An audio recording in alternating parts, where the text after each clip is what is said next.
Humans are always trying to be better, brighter, faster, stronger, tougher. It's one of the things that makes us human.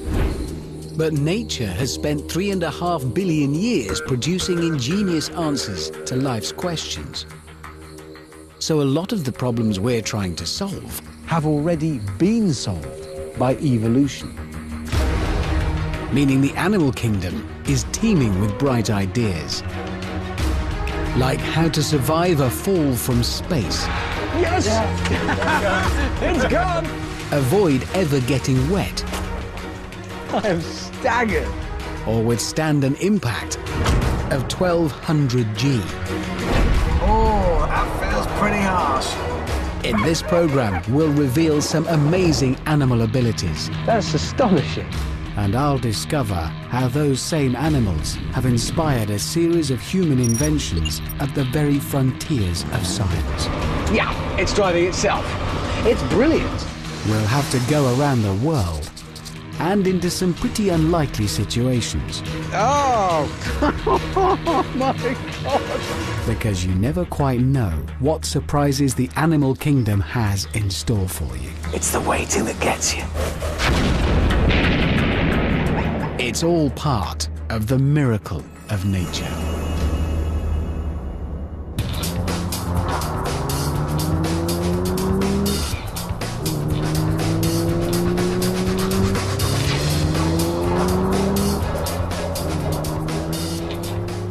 If you're going to look to nature for inspiration, and we have ever since cavemen first wore fur and used bone tools as substitute teeth and claws, then you're always going to come up against one big, ultimate dream that happens in the natural world. Flying.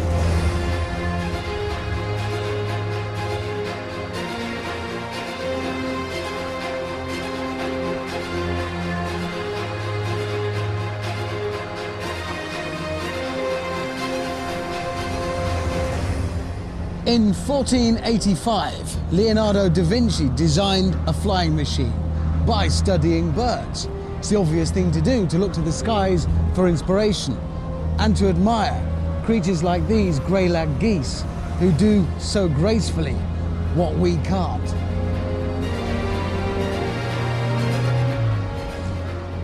But you would think that by now, more than 100 years after we first invented aircraft, after airliners and jet fighters and spacecraft, there wouldn't be much left that we could learn from birds about flying.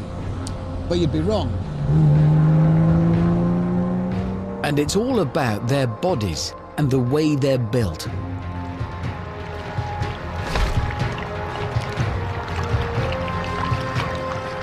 In general, the bigger the bird, the bigger the wings it needs to get it up into the air.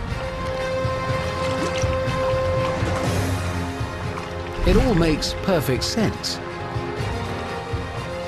Until you get to this guy, whose big body and relatively small wings make him look about as capable of graceful flight as I am. But this bird's unique characteristics have helped inspire a revolutionary new form of human transport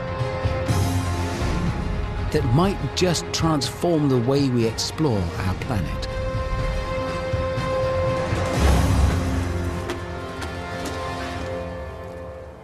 This is Cody, and he is a Cape vulture. And these are not being worn for fashion reasons. That's a really big beak, and eyes are kind of tempting, apparently. But to find out what makes Cape vultures like Cody so special, I'm going to need to get higher. Quite a lot higher.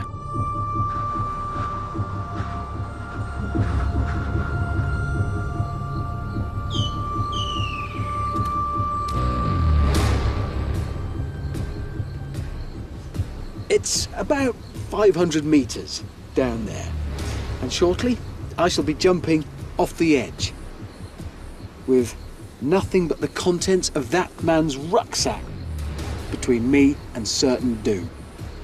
That's assuming he's brought the right rucksack and we don't jump off the edge with his flask and some sandwiches. Walter Nesser is a vulture expert. Unfortunately for me, he also happens to be an expert paraglider. Oh, now I feel secure. That's it. That's it, yeah.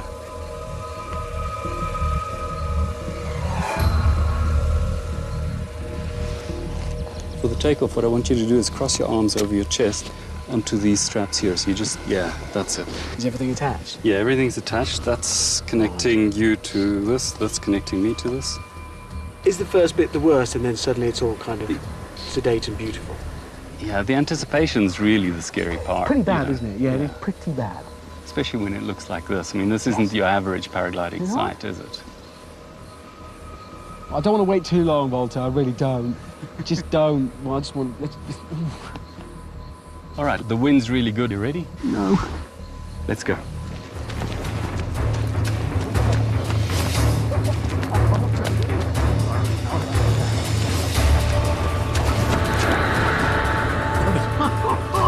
Oh, my God.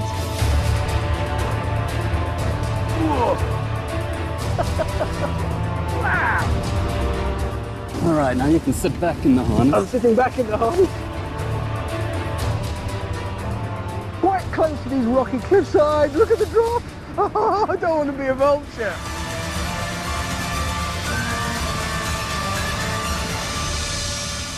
Scared on an Olympic scale. All right, have a look up to your left. Whoa! There's millions! How do we get in amongst them? We really need a thermal. A thermal is a column of warm, rising air, created as ground heats up unevenly in the sun, which sounds kind of gentle. It's not. Wow! Whoa! Oh, I love it when it does that. I love that, Walter. Yeah. That's nice. Oh, that's nice.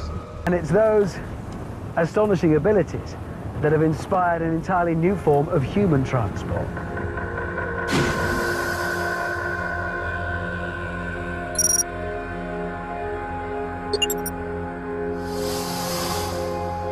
This is the Super Aviator.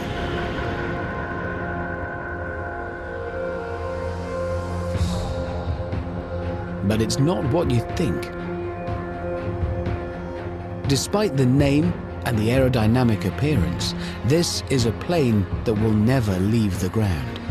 Got my head in a fruit bowl. That's nice.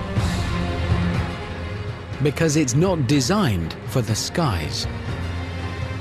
It's built to go underwater.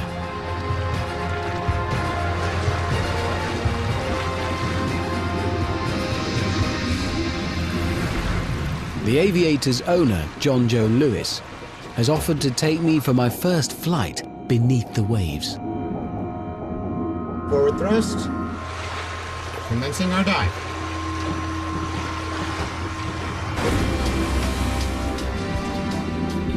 Just dived under the sea.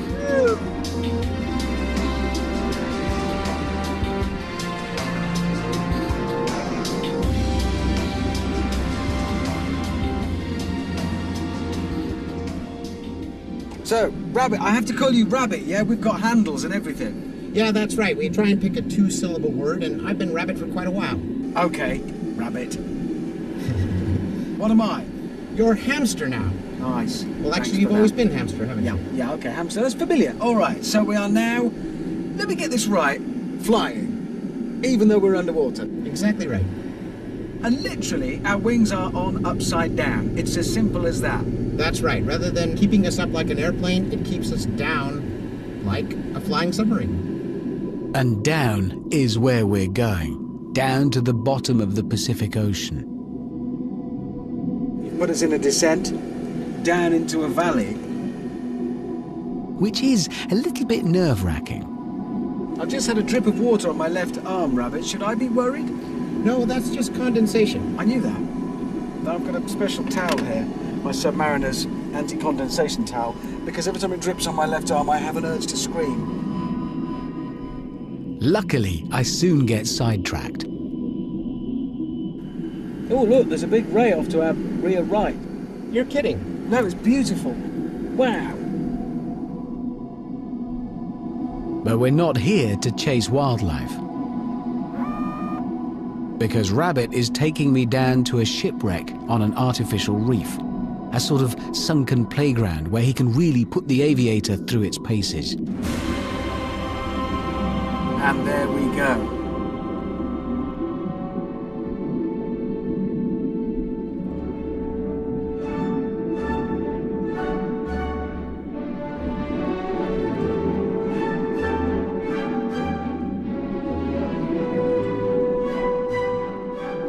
Oh, this is magnificent.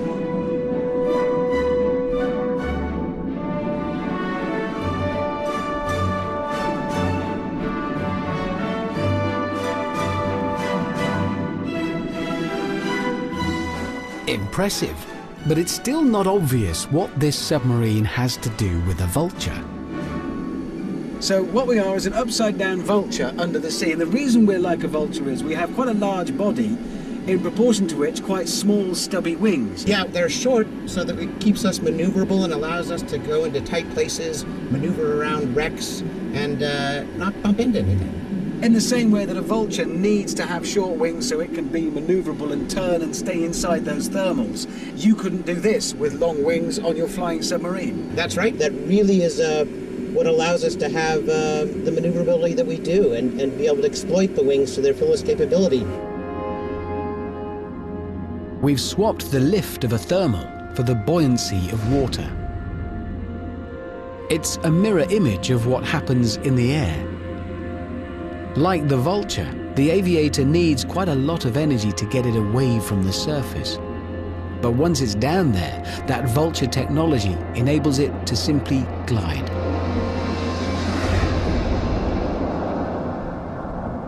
And now a big old climb starts. Stick right back. Oh, that feels pretty harsh. 100 feet. Oh, yeah. 80 feet. That's a pretty extreme feeling maneuver up to see the top. The surface of the sea getting closer and closer. It's like 50 feet. driving at a wall. 20 feet. And we're about to approach. And there is the surface. That's... oh, it feels pretty good. A submarine based on the way a vulture flies. Not the most obvious of links, I'll grant you. But inspirations from the natural world are often unexpected. Sometimes it's just like a light bulb going on.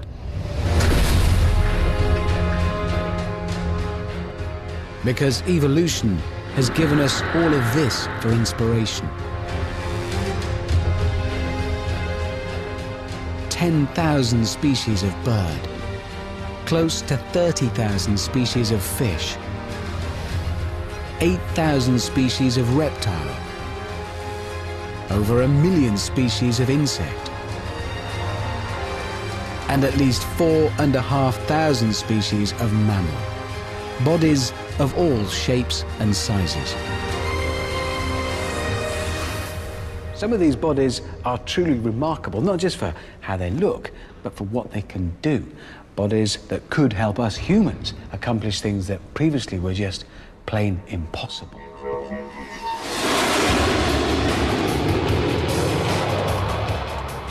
With the aid of technology, we're now able to propel our bodies through the air with incredible speed and agility. But we're still limited by one critical problem: gravity. Because as pilots throw their planes through ever more violent twists and turns, it's as if the force of gravity becomes magnified. Magnified to such an extent that it pulls all the blood away from their head and they lose consciousness. And that's not good. Jet fighters have, of course, continued to advance and become capable of ever more extreme maneuvers, apart from one part of them: the pilot, the human element, because the human body, well, that stayed pretty much the same. And who'd have thought that when scientists turned to nature for inspiration, the one creature that could help us withstand this high-tech, high-speed, dynamic, dangerous environment would be the giraffe.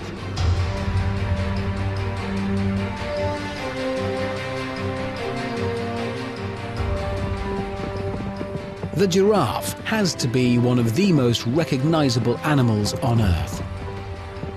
There's no mistaking that distinctive long neck.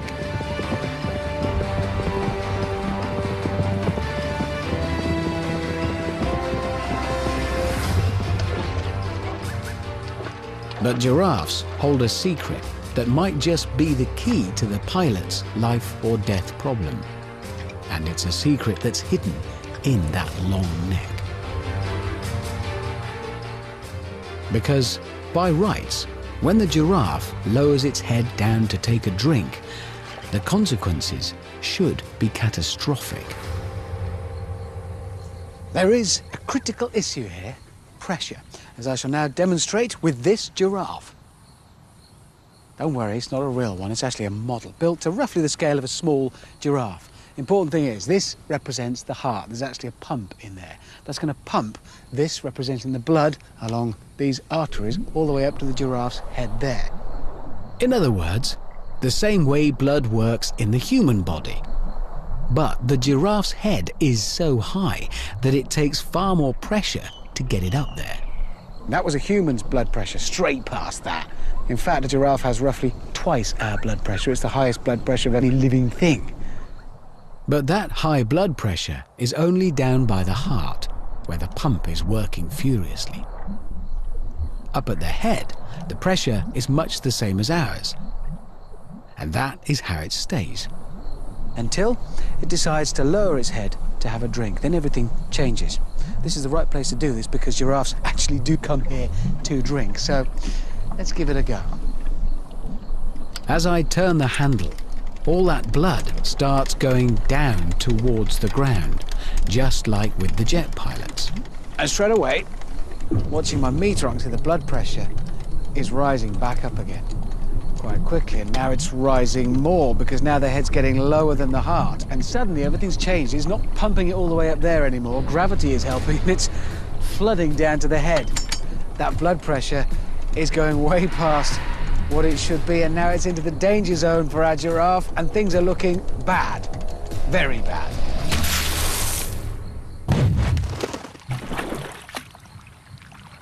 Obviously, its head doesn't really fly off. In reality, as the blood pressure rises, as the head comes down and gravity steps in, a giraffe's head would, well, it would explode. But they don't explode every time they come to drink, otherwise this place would be littered with bits of them. So, what's happening?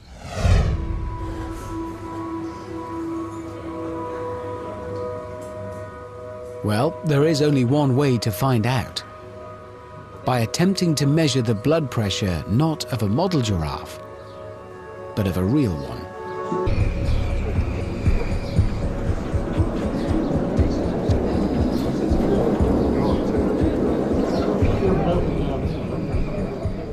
This team of vets and surgeons from a Danish university are already doing just that.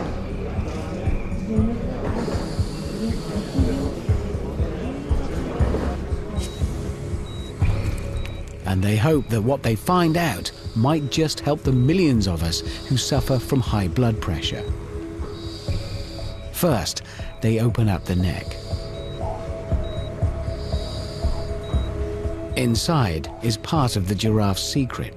Its arteries actually contract to cope, and valves in the neck stop the blood being dragged down by gravity. To assess just how effective this system is, the Danish team are aiming to measure the giraffe's blood flow just the same way I did on my model, by putting pressure sensors at both the head and the heart.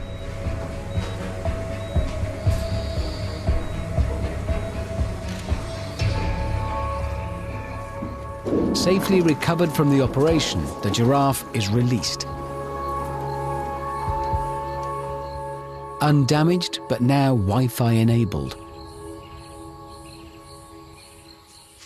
This is the first time a giraffe has ever had its blood pressure monitored in this way. But what will happen to the readings when the giraffe bends down to drink?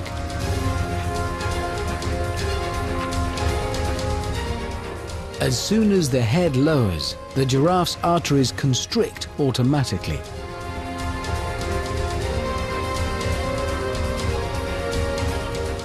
And though the pressure continues to rise, the giraffe's blood doesn't suddenly rush to the head, but stays where it's needed, leaving the patient completely unharmed.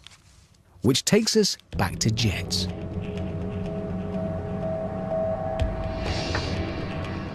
Now, don't get me wrong, I'm not suggesting for one moment that giraffes would make good fighter pilots.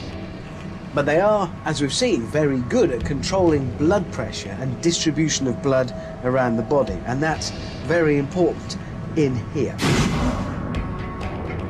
Because this capsule is designed to recreate the forces that a fighter pilot experiences whilst flying.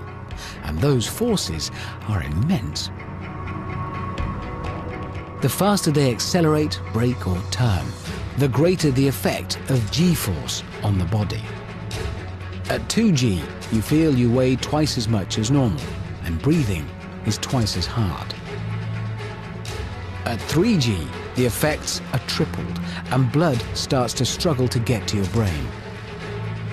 Go further, and you lose your peripheral vision.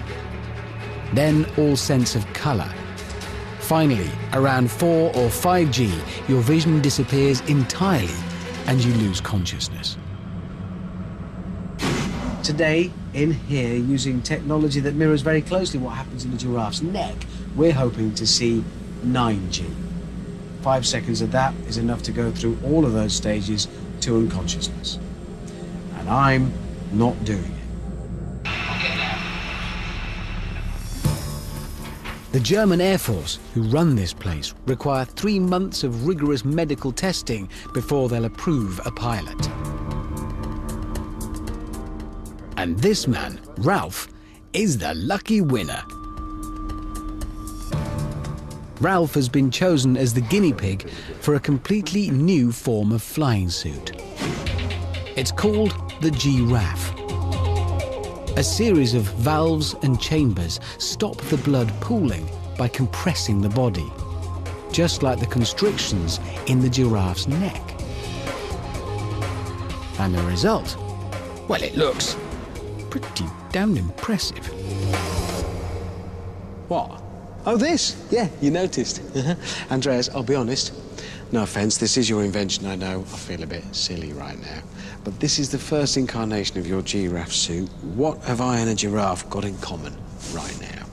It starts with some muscles here. There are fluid muscles to contract the fabric. If they are blown up, then we are creating a tension to compress the body. And I've actually got a little thing here I can inflate myself. Oh, I can now feel that squeezing down here.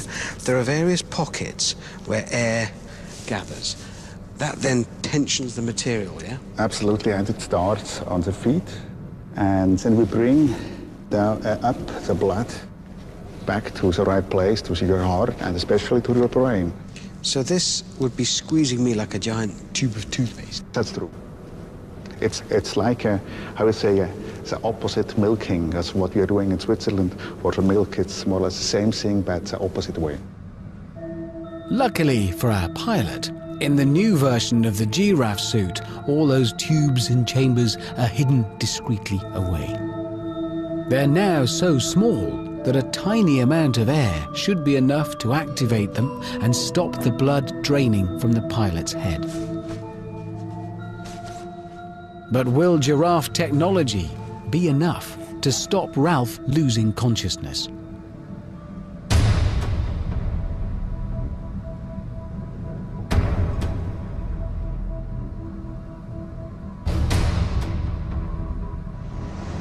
This is the world's largest and most powerful centrifuge. That arm is capable of spinning that capsule around this cavernous room 37 times in a minute. which works out roughly that the capsule itself is travelling at the best part of 90 miles an hour that way. But it's not that speed that's important. It's what that speed generates in this direction, G-force. And that G-force will pull the pilot's blood downwards, just as gravity did to the giraffe.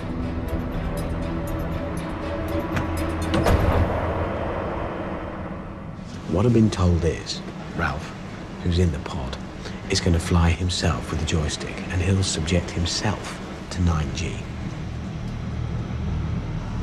Ralph has monitors taped all over him. So just like with the South African giraffe, they can monitor the blood pressure at both his heart and his head. Are you ready? Yes, I am. We'll be fine. I'm glad he's confident, because he is launching himself into unknown territory. 3, 2, 1, go.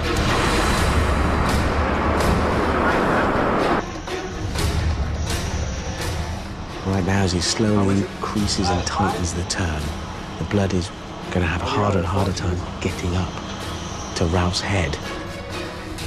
And from here on in, it's only going to get worse. Now I'm going up, forward G's. A little bit more, to 5 G's. 6. Now we have 7. 8 G's. And now we pull up to 9 G's. 9 G's.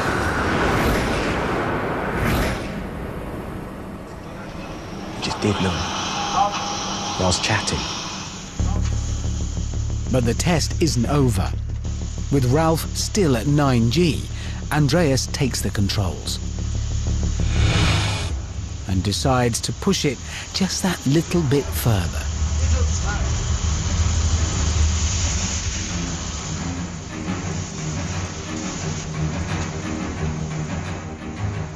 Not only is Ralph not struggling, he appears to be enjoying it. Wow. Oh, nice.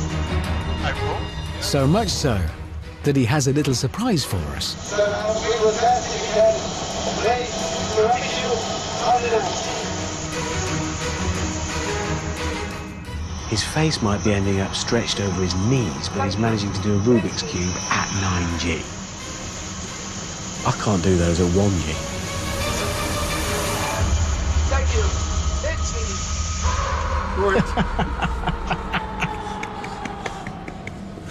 I mean, giraffes don't do this, but it is linked directly to how a giraffe's neck works. Doe nog een beetje, Ralf. Who knew? Who'd have thought? If the giraffe suit passes the rest of its testing process so convincingly, then, thanks to the giraffe, G-force might be one less thing for fighter pilots to worry about.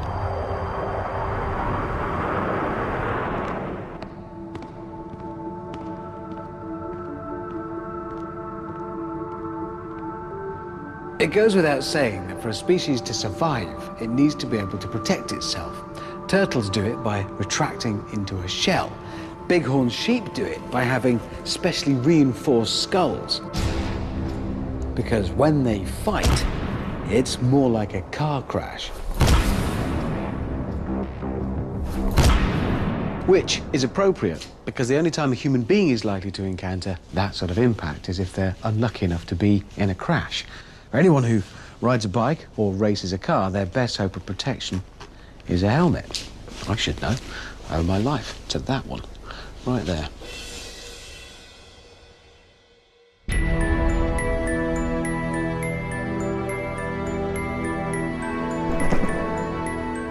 This is a state-of-the-art crash helmet, the sort worn by Formula One drivers Michael Schumacher and Fernando Alonso.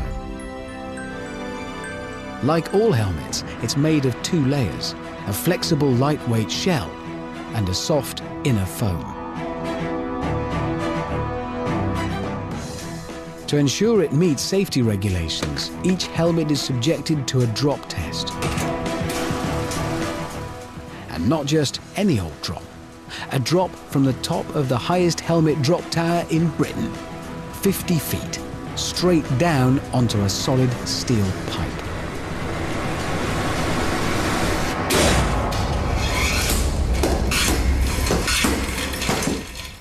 It's like hitting a lamppost at 60 miles an hour. And amazingly, the helmet survives. But is that good enough?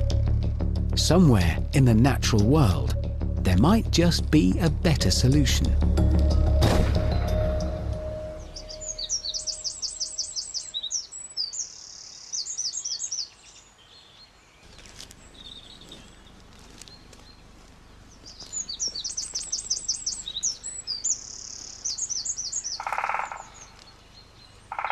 And there it is. It is a great spotted woodpecker. And it's the biggest headbanger on the planet.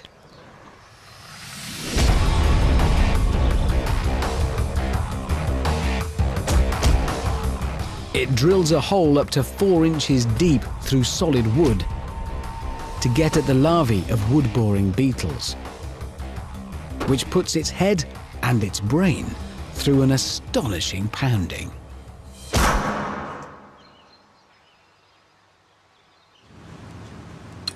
The thing is, and this is an incredible figure, every time the woodpecker's beak strikes the tree, its head is subject to 1200 G, which is enormous. In a crash, a human could only survive a fraction of that, even with a helmet. So how come it's able to do this without its brain turning to mush?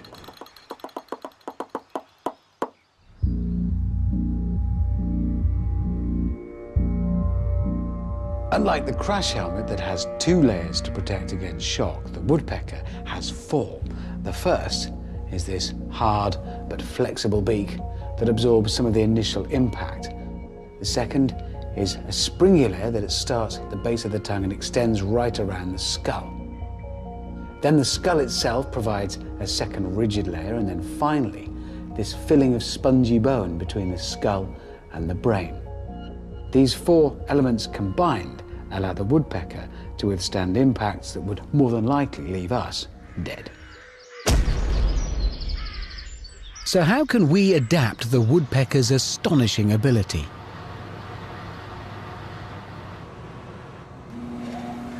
Engineer John Powell is attempting to recreate those shock-absorbing elements into an innovative new man-made system.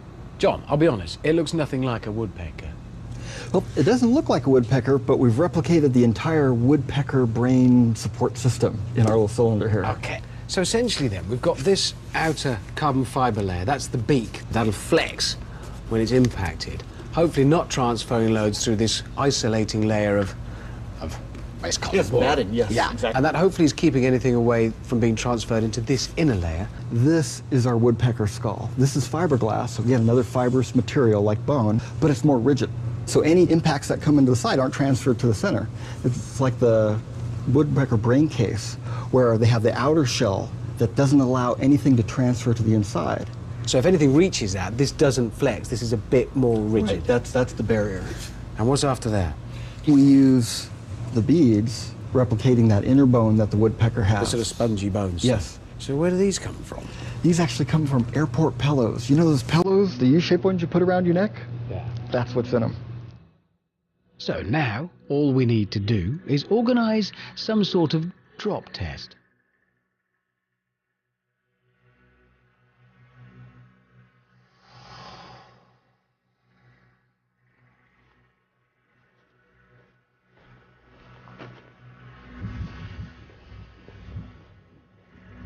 To find out just how good this container is, we're going to drop it with something delicate inside it.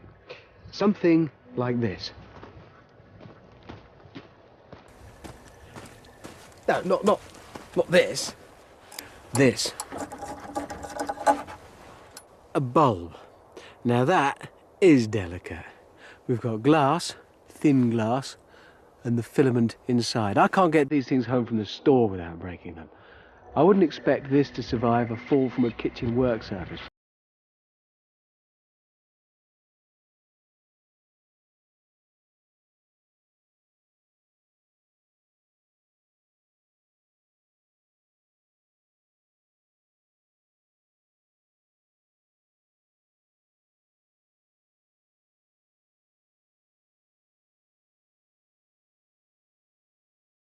The precious cargo. John, I'm suddenly I mean, it's not a specially prepared bulb or anything. No, this is a regular light bulb we went and bought from the hardware store. It's just off the shelf. Yes, and hopefully not break. I've but delivered we'll it to know. you safely. We've got that Okay, on I'm just going to record. wrap it in a little piece of Excelsior here. Right. There it goes in his little home there. Goes John, all this other stuff that you've put in with it, like the GPS stuff and the sat unit, and isn't that going to be the equivalent of putting our light bulb in a tumble dryer full of bricks? Yes, Right. which makes it even more challenging. Yes. The real trick is to get everything not to move. Everything takes a lot of shock if it can't move. Then it can't come over toward the light bulb. How confident are you at this stage? I'm completely confident that the bulb is going to survive.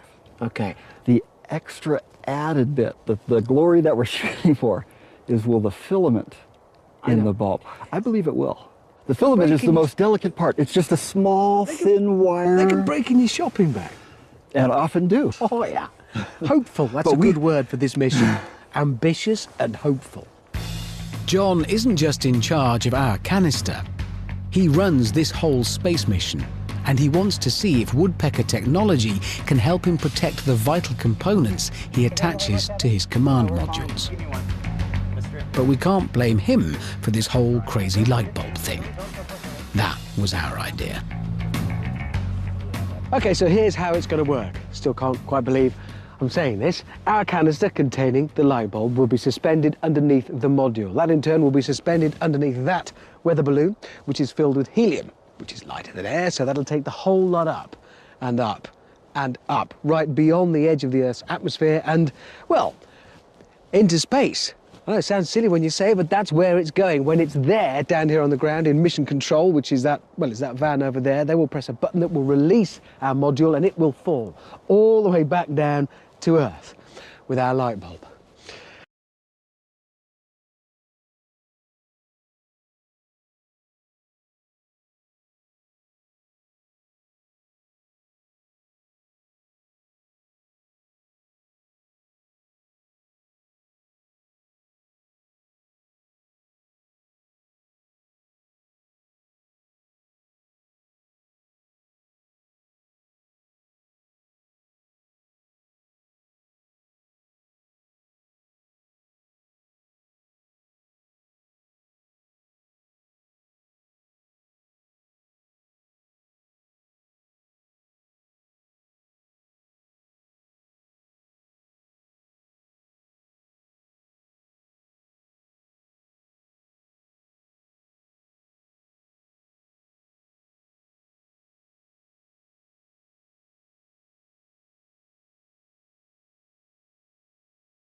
Rises astonishingly quickly, around 1,000 feet a minute, and it's already out of sight from the ground. Time to get myself to mission control. Oh, look at that shot. There it is. Now, is that curvature of the Earth I'm seeing, or is that an optical effect? That is curvature of the Earth. That is actually curvature of the Earth. There it is there. Yes. So this light bulb that we bought off the shelf in a store, it was just there next to all the other light bulbs. That one was chosen. That one is now experiencing space. It's the ultimate light bulb adventure. Vacuum. It is. Oh, the awning just... I think our easy up just blew away. Down, upside down. Is that ever going to say, Houston, we have a problem at any point? Everybody 'Cause okay out I'm there? not sure my nerves could stand it. This is the most tense thing I've ever been involved in. We're in the middle of a space mission here and we've got problems. I mean, you all know where that goes. Everybody okay out there? Yeah, we're fine. Possibly then just 2,000 feet to go till our designated drop point, and then our canister containing our precious light bulb cargo begins its Mach 1 journey back towards Earth. and a substantial crash landing, which hopefully it will survive thanks to technology derived directly from that of a woodpecker's head. If you just joined us, that's what's happening. If this works, we'll see the cylinder break away and begin its... You just say go and I'll try it. There it is. Go. Yes! Yes! There it goes. It's gone! Within seconds, the canister is going fast enough to break the sound barrier, if there was any sound in space, that is. Yet even at 700 odd miles an hour, the descent is going to take a remarkable 15 minutes. Now that is what I call a drop test. With the canister now out of sight, the team remotely detonate the weather balloon. A parachute launches automatically, floating the transmitters and cameras safely back down to Earth. The canister isn't so lucky. As it hits the atmosphere, the onboard camera is forced back in its housing.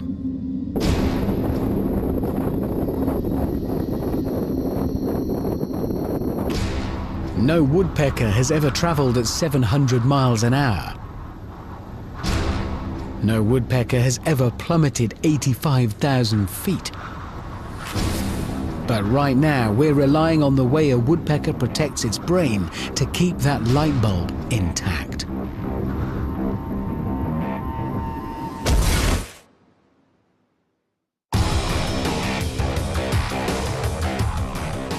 With the canister down, we head out as quickly as we can to retrieve it. Unfortunately, those same winds that blew our awning over have taken the canister way off course.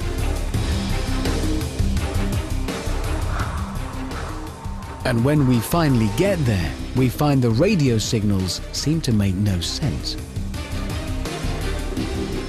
As night falls, we're still no closer to finding our canister. So let me tell you where we are. The guys are pretty sure that the canister landed in a canyon. That's good. Less good, the GPS on board has broken, which is a worry. It does have a radio beacon, that's great, and they've found a signal. The problem is the signal is bouncing around, they think, off the walls of the canyon, because when I was with them, we went to try and find it, we were going one way and the next way, the signal's coming in everywhere. So here's the solution. They think what we've got to do now is wait for the battery in the radio beacon to run down a little bit, so it's a weaker signal, it won't bounce off the walls, they'll be able to zone in and find it. But that could take 5 or 6 days. I haven't got time, we've got to move on. So they're going to look for it, and when they find it, they'll mail it on to me wherever we've ended up. It's not all over yet.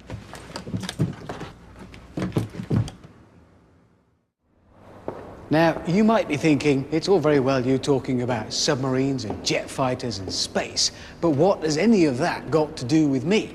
Well, more than you might imagine, because quite often these exotic ideas end up having applications much, much closer to home. Can we be frank just for a minute, because this is important? We need to address an embarrassing social problem. Has this ever happened to you? An amazing 19% of us admit to having at one time or another dropped our mobile phone down the loo. Actually, it's worse than that, because only 40% of us overall admit to taking our phone in with us in the first place. So if 19% drop it down, that's half of everybody who takes their phone into the loo drops it down there. And I'm afraid to say it seems to be predominantly women. Must be the whole, sitting down thing, whatever. Anyway, ultimately, it leads, well, to this.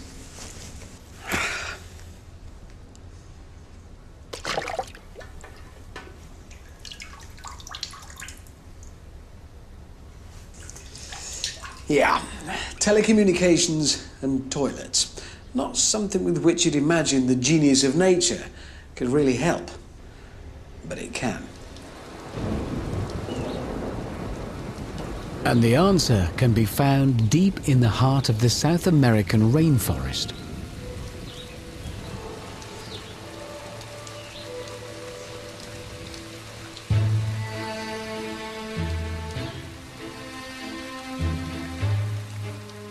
This morpho butterfly is a master of repelling water, and with good cause. If just one of those heavy raindrops was to settle on its wing, it would become so unbalanced it would fall out of the sky. And if just a fraction of a drop was absorbed, it could damage the wing permanently. Lucky then that the water just beads up and runs off, allowing the butterfly to find safety and shelter.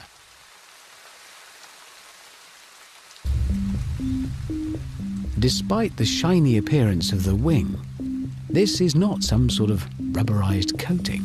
It's something far cleverer than that. But to find out what, we need to look closer. 1,000 times closer. Because although the wing looks totally smooth, it's actually covered in millions of tiny waffle-shaped ridges.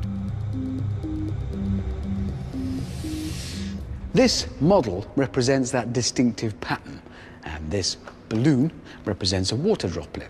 If it lands on the wing, only the tiniest part of it would ever come into contact with the actual surface because it balances on these ridges.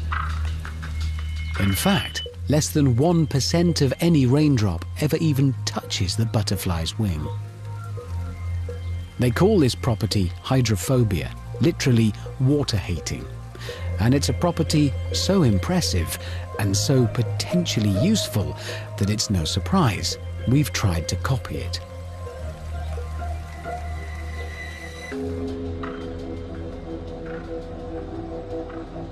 This laboratory in Oxfordshire thinks it succeeded. They've worked out a way to spray an artificial hydrophobic coating onto, well, just about everything. And if you don't believe me, just watch. We've put together a machine to explore this hydrophobic quality, and all it needs to get it started is a couple of drops of water. We've created this machine out of things we thought might benefit from being hydrophobic. A newspaper that never gets soggy. An egg carton that never gets sticky.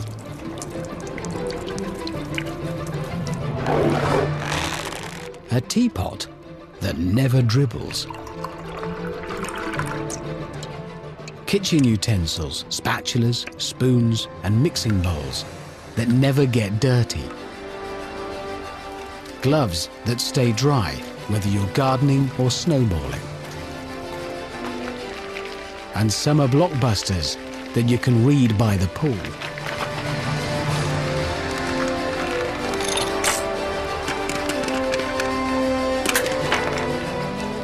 And finally, the pièce de résistance. Hydrophobic clothes. So I've had this made. It's a suit, but it's been hydrophobically coated, which means technically I should be able to spill anything on it. Coffee, red wine, mustard, English, tomato juice, mango juice, soy sauce. You see, it all just flies off. It's brilliant. Right, hope there's nothing else. Because the thing we really want to repel water is our phone. Back to the lab. We've put a standard model into an airtight chamber where it's subjected to a vacuum. Next, it's exposed to plasma rays to prepare every surface for the hydrophobic coating. And I do mean every surface, both outside and in. Moving parts, electrical contacts, circuit boards, processors all get covered by a thin layer of textured plastic, 1,000 times thinner than a human hair. Which is all very impressive. But does it work? Let's start again, shall we? This is my old phone, and it's ruined. I dropped it in the loo. You saw me do it. This is my new phone. It's exactly the same, but it's been treated with a special hydrophobic coating. Not a waterproof cover, remember. Water will still get in. It's just it should then run off every component inside. Should. That's the theory. So let's do it again. And I really hope this does work because this is getting expensive.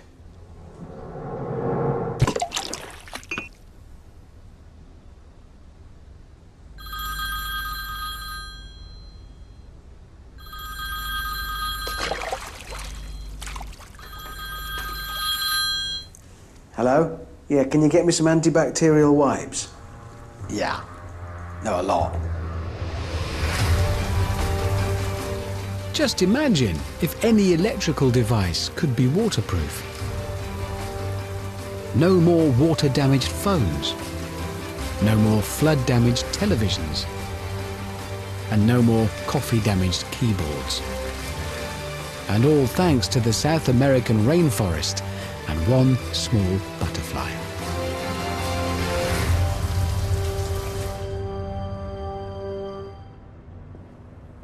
It goes to show that sometimes, most times, there's an animal out there somewhere that can outperform the best we humans have to offer. Not surprising, really. Evolution has been working on it for 3.5 billion years. But that's okay. It just means there's always more for us to learn from the natural world. Like, what did happen to that light bulb? If you remember, a woodpecker had inspired us to drop a light bulb from space. But it had landed heaven knows where.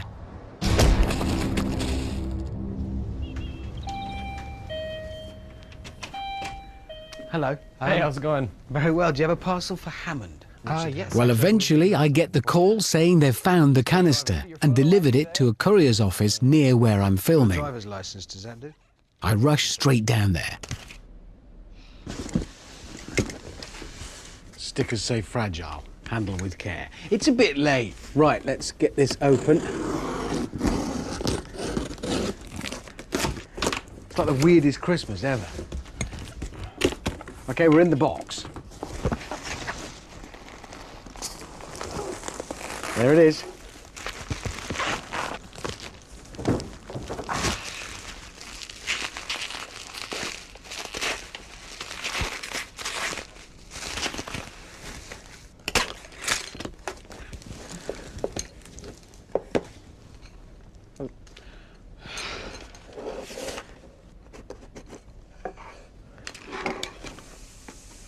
I dare look. Oh. There's the tray containing the bulb. This suddenly is now the most precious artifact I shall ever handle. There it is.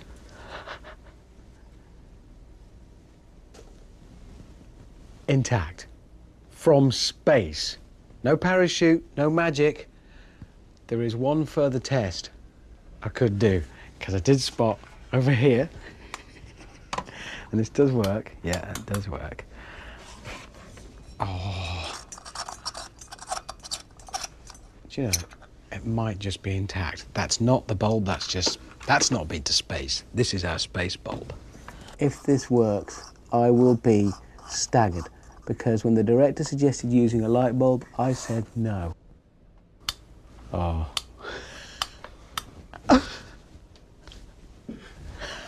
That is astonishing. And over there is a very happy man indeed, because I said that's just a step too far, it can't possibly work. That light bulb has been flown up to space and dropped. 85,000 feet, I think was the exact height. Back down to Earth, it landed on rocks on a mountain. It took days to find it. The only thing protecting it was this whole system, which was homemade and modelled on the way a woodpecker's skull protects its brain when subjected to G pecking trees. This was subjected to G landing without a parachute from space. I am staggered. Come on, it's worth a round of applause. They're so relieved. That is amazing. But those amazing shock-absorbing qualities aren't just for safeguarding an iconic bird and a homemade spacecraft. they might make a difference to motorcyclists all over the world. There are already helmet manufacturers looking at this, which means one day woodpeckers could be lifesavers. And that, I think you'll agree, is quite miraculous. Next time on Miracles of Nature, I'll be looking at how animals' super senses might change the way we experience our world, allowing us to hear through solid rock. Hello? To see without using our eyes. That's astonishing. And to feel something that happened 30 seconds earlier. This is what we'll all be in. This is the future.